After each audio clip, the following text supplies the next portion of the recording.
Pregunto si al final de la vida muchos de nosotros nos hemos de perder privilegios que estaban incluidos y por los cuales nos pusimos a orar para que Dios nos lo dé y ya lo teníamos. ¿Cuántos privilegios Dios nos habrá dado en el paquete que nos perdimos, que no usamos y que en lugar de agarrarlo, tomarlo por la fe, nos pusimos a llorar y a orar para que Dios nos lo dé, o lo que es peor, lamentarnos por no tenerlo? Entonces, cuando el Señor me daba esta palabra, me decía: dile a mi pueblo que hay momentos que hay que orar y hay momentos que hay que obedecer y tomarlo. El saber la diferencia de ese perfecto equilibrio nos hace personas espirituales. Cuando te alistas en el ejército, una de las primeras cosas que aprendes es: obedece las órdenes. En el ejército uno no va a tratar de imponer su forma, sus maneras. Te dicen qué entrenamiento debes hacer, a qué hora te tienes que levantar, cuando comes, a qué hora te acuestas, y por órdenes se rige todo el ejército, y cualquiera que no obedece, inmediatamente se lo castiga con prisión. No se debate, no se consulta con el soldado, porque se dice en códigos militares, y lo leeré literalmente como está escrito, que un soldado, por ejemplo de los Estados Unidos de América, forma parte de una operación mucho más grande que sus propias decisiones, y el ejército es el único que decide. Y nosotros ya no somos civiles. La Biblia dice, el apóstol dice que sufrimos necesidades como buen soldado de Jesucristo. También estamos en un army espiritual. Y hay cosas para las cuales tenemos que obedecer y hay cosas para las cuales tenemos que orar, pero no siempre, como alguna vez prediqué, hay que orar por todo. Diré esto aunque no suene espiritual: no siempre hay que orar por todo. Hay cosas por las que tenemos que orar y hay cosas por las que simplemente tenemos que obedecer sin pasar por la oración. Y de eso quiero hablarles. ¿Cuántos quieren escuchar esto? Díganme amén. Porque a veces por ahí, hoy sales diciendo: pero al final yo estaba orando por algo que no debí orar. Al final yo estaba capaz clamando o ayunando por algo que no tenía que orar, ni clamar, ni ayunar. Solo tenía que tomarlo. Y hay otras cosas que quieres tomar para las cuales tienes que orar. Por eso la diferencia es determinante. Y la palabra que Dios me decía: dile a mi pueblo que a veces hay que orar y a veces hay que obedecer. Y para esto quiero plantear dos cosas que son muy sencillas y que todo el mundo va a entender. Una es que en el ámbito natural hay leyes gubernamentales. Hay una ley escrita, de la cual de allí se desprenden las reglas de tránsito, las reglas de convivencia, las reglas contra la delincuencia. Si las quebrantas, tienes consecuencias. ¿Cómo se regulan esas leyes? A través de las autoridades judiciales. Todos sabemos esto. Desde cruzar una luz roja, un semáforo con la luz roja, te llega el ticket correspondiente. Si robamos y te descubren o nos descubren, vamos a la cárcel, hay penas. Esas son las leyes gubernamentales. Y existen en el ámbito natural y existen en el ámbito espiritual. ¿Cuáles son las leyes gubernamentales en el ámbito espiritual? El decálogo, los 10 mandamientos. Si robo, tendré mi consecuencia. Si miento, tendré mi consecuencia. Son las leyes con la debida pena que voy a pagar, la consecuencia, aunque reciba el perdón. Pero todas las leyes espirituales están puestas allí en el decálogo, en los 10 mandamientos. Leyes que funcionan igual que las leyes de la Constitución Nacional. Y después, y si las quebrantas, se llama pecado. Después están las leyes irrefutables de la naturaleza. Esas no las escriben los jueces. Son las leyes de la naturaleza. La ley de la gravedad, por ejemplo, donde si yo arrojo algo, se cae. Y si mañana el Senado de la Nación saca una ley que dice que se anula la ley de gravedad, eso no va a cambiar. Una ley natural que no la puede cambiar ni puede interferir mano humana. La ley de gravedad va a existir porque es una ley irrefutable de la naturaleza. Y así como se aplican en el ámbito natural, también se aplican en el ámbito espiritual. En el ámbito espiritual también hay leyes irrefutables. Ya no hablamos de los mandamientos, de las leyes gubernamentales espirituales, sino de las leyes irrefutables que no van a cambiar ni para inconversos ni para cristianos. Hay cosas que no hay que orar porque son principios que funcionan por sí solos y tenemos que aplicarlos para que funcionen. Por ejemplo, un principio que es la fe. que nada tiene que ver con orar para tener fe. En otras palabras, uno puede orar a Dios por el matrimonio, por nuestro matrimonio. Pero si el hombre no cumple con los deberes de hombre y trae lo que hace falta y provee para sus hijos, por más que ore, está rompiendo un principio. Y por más que diga, Señor, bendice mi matrimonio, la esposa está amargada, lo quiere matar al desgraciado. Y este está orando por una bendición para el matrimonio. Yo puedo orar por mis hijos, pero no me libera de mi obligación como papá. Si yo dejo que mis hijos se encierren todo el día en la habitación, en su recámara con los jueguitos, no sé a qué están jugando, no sé por dónde navegan, no sé con quién chatean, no sé quiénes son sus amigos, porque yo me voy todo el día, por más que digan los cubro, no funciona. ¿Por qué? Porque estoy violando un principio que es mi responsabilidad como padre. ¿Estoy siendo claro, sí o no? Yo puedo orar para ser un buen padre, pero hay un principio que dice que no tengo que airar a mis hijos. Si soy alguien que siempre está con el carácter putrefacto, que mis hijos nunca me pueden preguntar nada, que siempre estoy ocupado, lo que estoy provocando son hijos rebeldes, hijos airados. Aunque yo diga, Señor, cubre mi casa, la oración no puede estar por encima de un principio que ya está establecido. Yo puedo orar que Dios me ayude a salir de deuda, pero no me salva del principio que dice, no debáis a nadie nada. Yo puedo orar por tu finanza, pero no me salva del principio que tengo que ofrendar y diezmar. Orar a Dios por una buena cosecha no te libera de sembrar. Soy claro, iglesia amada. Orar por una buena cosecha no te libera de sembrar. Y nosotros decimos, Señor, dame una cosecha para que yo empiece a sembrar. Y Dios dice, no puedo ir en contra del principio. Dame una cosecha grande y cuando sea rico voy a sembrar. Dios dice, no. Ahora siembra para que puedas cosechar. Yo no voy a trabajar por tu presupuesto. Tú vas a trabajar por tu fe en mí y yo te voy a bendecir aunque no tengas presupuesto, pero no me presupuestes porque es un principio. ¿Soy claro? Dígame amén si me explico. La honra, otro principio que funciona sin orar. Hijos, obedeced a vuestros padres. Honra a tu padre y a tu madre, que es el primer mandamiento. ¿Con qué? Con una promesa. Para que te vaya bien. Ore por mí para que me vaya bien. ¿Honras a tus padres? Pastor, no me quiero morir joven. Para que tengas una larga vida en la tierra. ¿Honras a tus padres?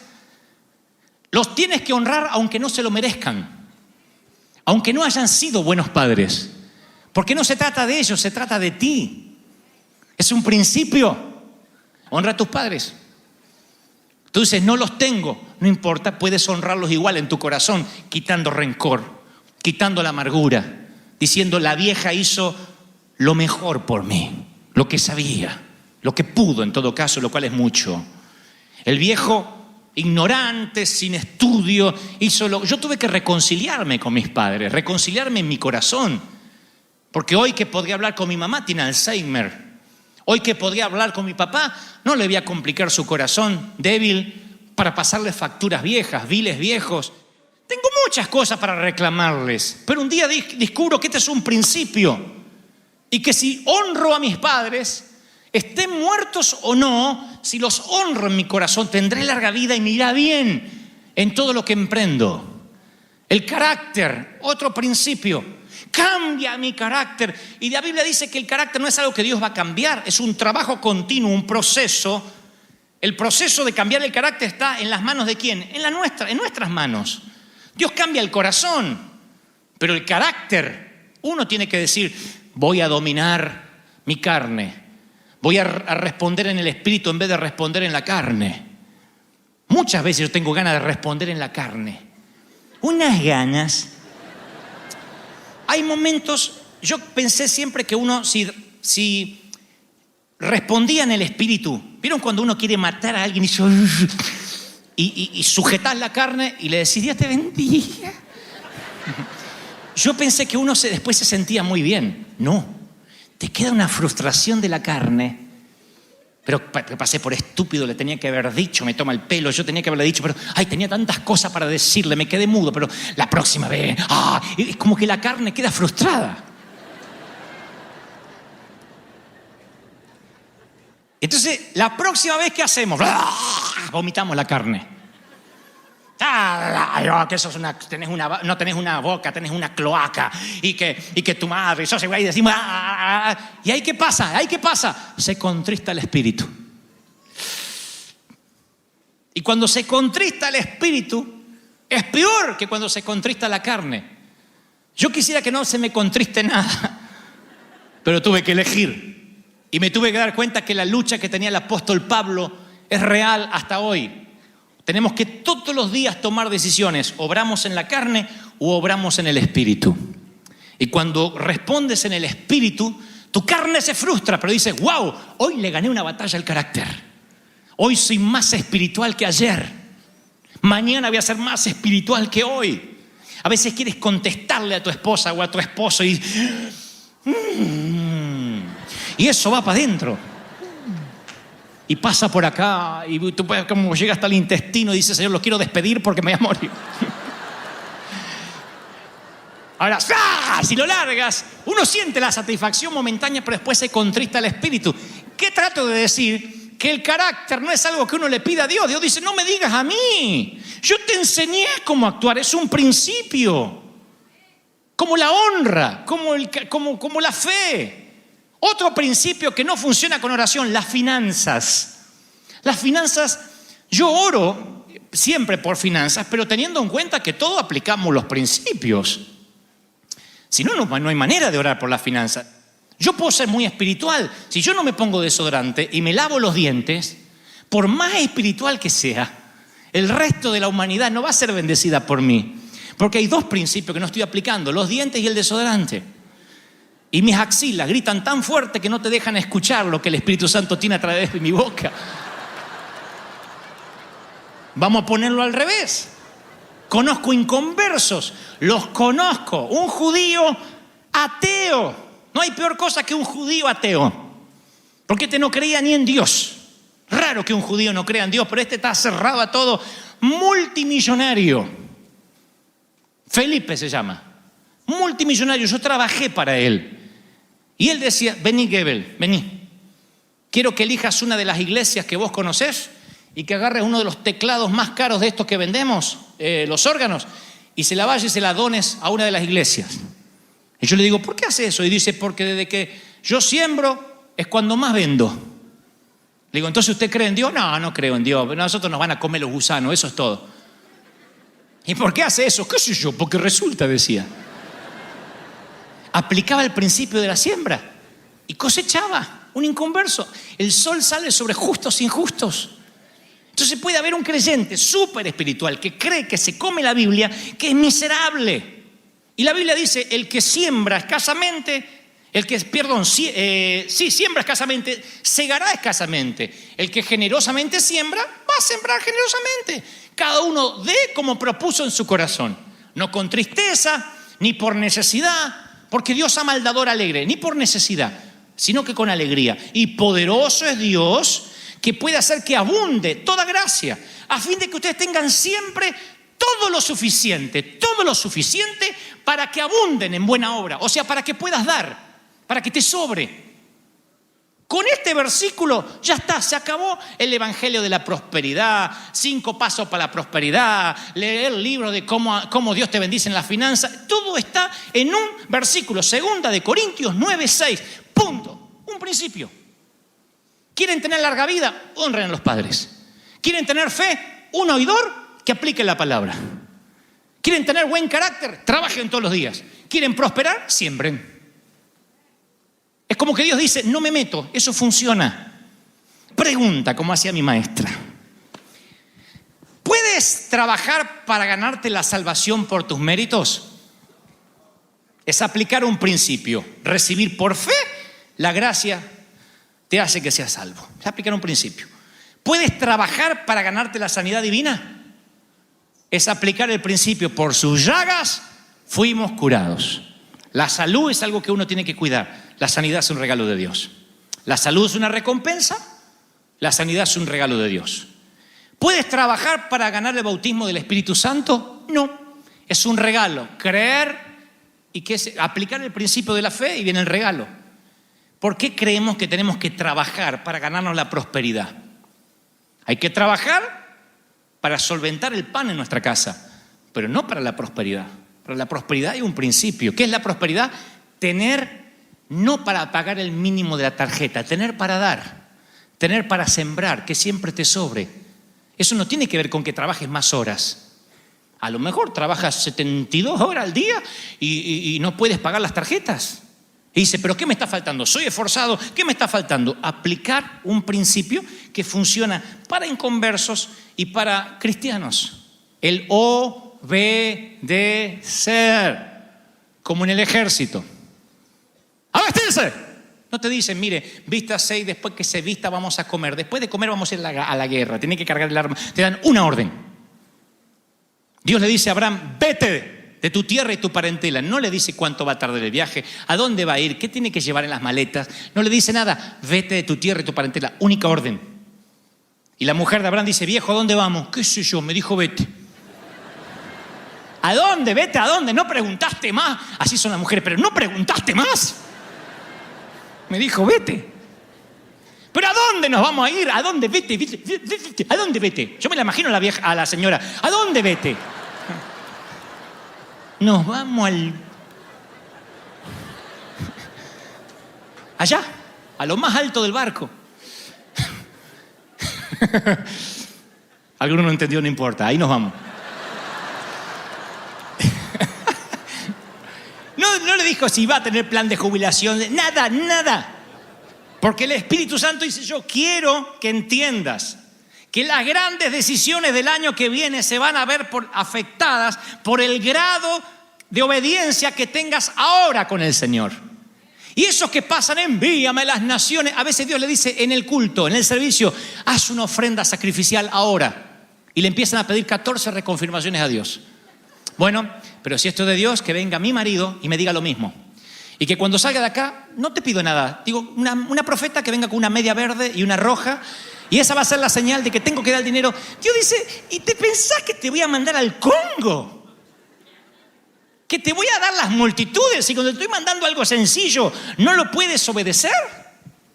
Es que obedecer a Dios para algún día, siempre para más adelante, es menos demandante que obedecer para los próximos 10 minutos. Siempre.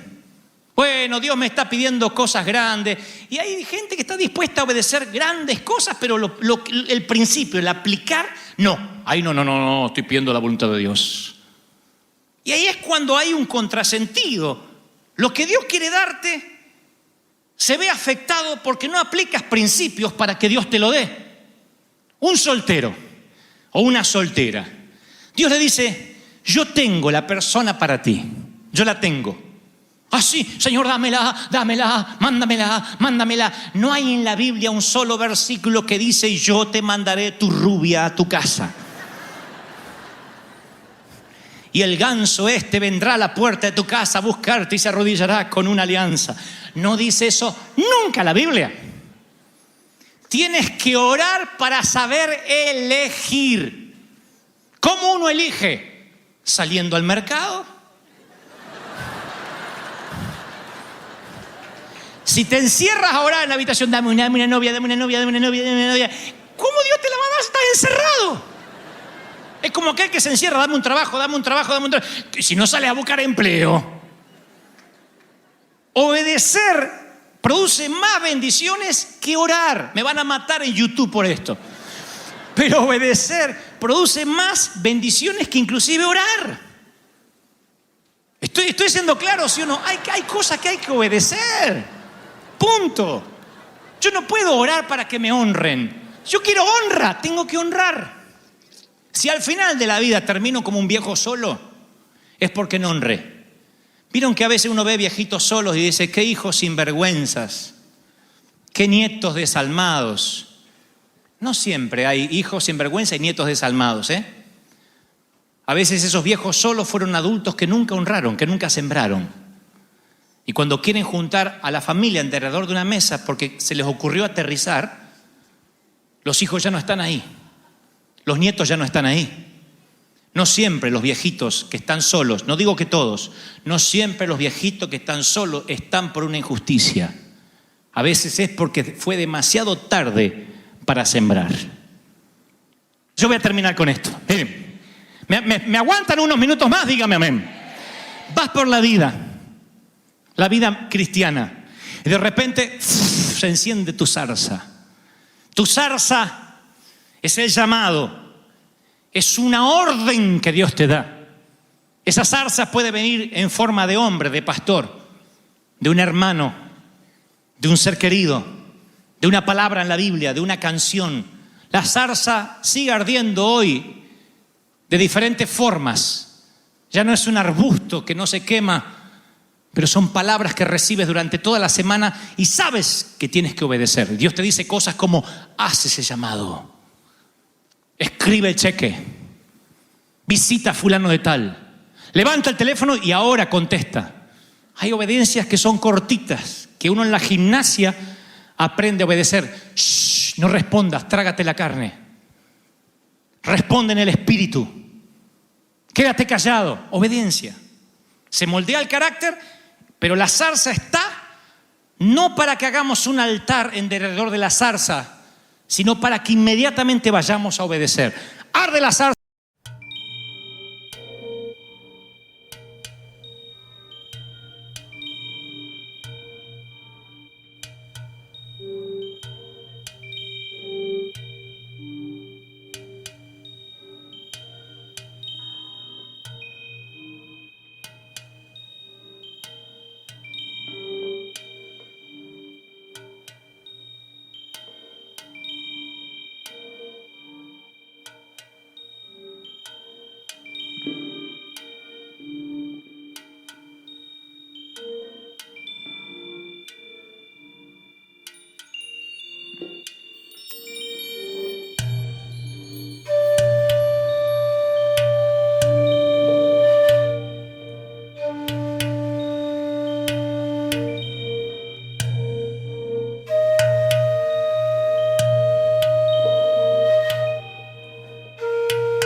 Dice: Moisés, ve y libera a mi pueblo.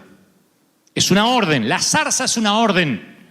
La zarza no conmueve a los inconversos. La zarza es una orden para nosotros. La Iglesia Evangélica Internacional ha tenido decenas de zarzas que venían como órdenes de Dios para salvar a los inconversos, y la gente empezó a adorar la zarza en vez de salir. Por ejemplo, empezó en los 80 el movimiento de la adoración. Se invirtieron millones de dólares en músicas cristianas. En todo tipo de adoración, todos eran salmistas, todos eran adoradores. Era alguien con un teclado cantando 1 hora y media y todos adorando y decían: la adoración va a transformar el mundo. No transformó el mundo porque al mundo no lo conmueve la zarza ardiendo. La adoración es una orden que Dios le dio a la iglesia. Adórame, llénate de mí para hacer algo. ¿Me siguen, sí o no? Luego vino el movimiento apostólico y profético. Todos son apóstoles, todos son profetas y hay una ola de títulos, de jerarquías que conmueven al mundo y algunos están esperando esa jerarquía y eso dijeron: cuando seamos apóstoles y seamos súper recontra apóstoles, el mundo se va a conmover. El mundo no se conmueve por apóstoles, porque las zarzas ardiendo no son para conmover al mundo, es para que la iglesia obedezca. Luego viene el movimiento de la unidad. Dijimos: si nos unimos todos los pastores, va a ocurrir un dramático avivamiento en las naciones. Si nos unimos bautistas con pentecostales, con reformados, eso va a ser algo ecuménico, que todos nos juntemos, las religiones. El mundo no se conmueve por eso, porque el mundo no se conmueve con zarzas que arden. Luego vino el movimiento de la oración. Dijimos: vamos a orar y vamos a orar y vamos a orar, pero la oración deja de ser eficaz cuando es un sustituto de la obediencia. Cuando en vez de obedecer nos encerramos a orar. Yo vengo de esas iglesias donde todas las señoras oraban. Era y unas lenguas tenían de víbora. Chumas. Y decían: esto va a conmover al mundo. Se murieron y no conmovieron a nadie. Porque las zarzas que arden no conmueven al mundo. Si no, Moisés agarraba la zarza y dice: perdón, Señor, le llevo la zarza al faraón para que la vea. La zarza no es para que la vea el faraón. La zarza es para que tú obedezcas y tú le hables al faraón.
In the neon glow of a city night, I'm dancing alone, feeling so right. With a heart full of dreams and a soul on fire, I'm chasing the stars with a sweet desire. Emotions running high, like a tidal wave. In this 80s rhythm, I'm here to stay. A melody of love in a hip-hop scene. In this emotional dance, where my heart's been. Oh, I'm lost in the music, in this poppy dream, with a catchy tune that I can't quite see. Sweet female voice in the 80s light, in this emotional song where dreams ignite. Through the mirror ball and the disco lights, I find my rhythm in the starry nights. Echoes of the past, they whisper sweet. In this hip-hop world where the beat repeats. Emotions running high, like a tidal wave. In this 80s rhythm, I'm here to stay. A melody of love in a hip-hop scene. In this emotional dance, where my heart's been. Oh, I'm lost in the music, in this poppy dream, with a catchy tune that I can't quite see. Sweet female voice in the 80s light, in this emotional song where dreams ignite. In the heart of the night, where the synths play, I find my rhythm in the 80s way. A sweet surrender to the poppy beat. In this emotional moment, where my heart skips a beat.